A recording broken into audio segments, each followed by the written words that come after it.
Yes, thanks for staying with us. Time to turn our attention to some health and fitness, and I'm with the guru, Joseph Campbell out here at McGill campus. Joseph, let's talk about the social side of sport first. Yep. Let's talk about getting ready for the game. Game day, what socially should people look to do? Well, I think most social athletes, game day consists of work. Yep. So make sure you go to work, number one, or else you won't be able to pay your social fees. Two, you just got to pay attention to it. If you're playing social sport, you obviously want to compete. You obviously want to be involved and be active.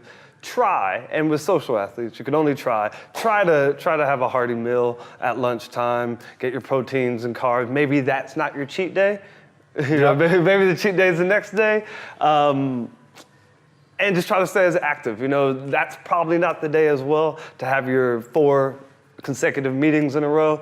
Try to move around a little bit just to get the blood flowing. You're obviously not going to get a 3-hour prep of a social game, but attempt to stay moving, eat as well as you can, hydrate as much as you can, and then at least that diminishes your pain the following day. All right, let's talk about the social athlete. The players on, let's say, a Tuesday, Wednesday, Thursday night, so some of them got to get straight from work to the 6 o'clock game. Exactly. Then you've got the others that have got maybe the 7:30 or the 9:30 game. Mm-hmm. I've seen it happen with my kids. They play a bit of social mixed sport. Yep. They look at the clock and they go, yep, it's 7:25, I can be there in 10 minutes. Yep. And they get there and they turn up, and then I say to them, just go 10 minutes early so you're not rushing. Mm-hmm. Give yourself a chance to relax before you get there.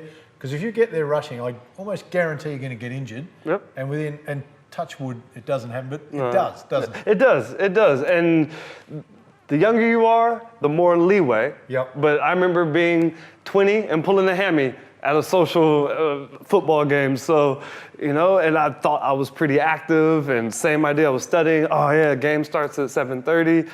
I'll just go and barely put my shoes on, run on the field, catch a pass, and next thing you know, I'm limping off. And that was at 20 years old, so.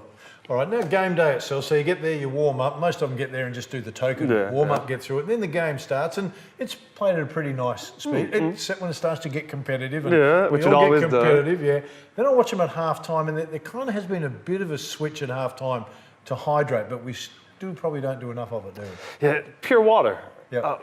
Water. You don't want to be chugging liters of it, at quarter break and halftime. However, if you've had a liter, let's say, during the day, and then if you drink that liter throughout your whole exercising session for a social game, it's usually about an hour. Yep. Take that in with enough, probably half a liter throughout the game, and then another half liter at the end of it, and that'll keep you hydrated. You've seen them though, the social game, they break at halftime and they all sit down, they just start talking. It's like the water bottles, they've got the right intention. Yeah. Water bottle's sitting there at their chair, but they're chatting and they forget. Really not that difficult to pick it up and have a little squirt while you're chatting, is it? It is, and you hear the message all over the place, mate, and it's really just about reinforcing it every time you can think about it. Just have a little sip. A little sip goes a long way. All right, after the game? After the game, it's the same as going into it. Most people got to get home, tea, whatnot, right into the car. Yep. You're playing down at Morfettville, and you're driving back up to North Adelaide. Wife could be having a baby. Anything could be happening. Anything could be happening. It's up to you. You could either fill it in the morning, fill it next day, or take an extra 10 minutes, do a little foam rolling. Use a tennis ball, rubbing those spots. Actually, keep a tennis ball on my driver's side chair. Just kind of rub it as I drive, because it's not ideal when you're playing social. So the one that's most dangerous though is that we see it more, I guess, with the footballers. I'm not having a go at the football group. I've seen it with the netball. I've seen it with the basketballers. They play Saturday afternoon. Yeah. And then as soon as the game's finished, it's down to the pub and let's get 10 beers in. There's nothing wrong with the social side of it. And that's one of the reasons that people play it. But what should they do before they get, obviously you go to the shower and we do all that, but there's got to be a formula that's better than going, I'll just knock down 10 beers or I'll have half a dozen wines. Is there something that helps a little bit in that area? Something that helps, you could, instead of saying they don't do it, once again, the hydrating. Sorry, beer wouldn't be seen in wine, seen as rehydrating. Yeah, right. Because I've heard people say to me, I'm rehydrating, I'm here. Plenty of water molecules somewhere in there. Water, once again, maybe tuck a multivitamin, maybe a little Panadol, just to assist with the recovery efforts, especially if you're going to put some on.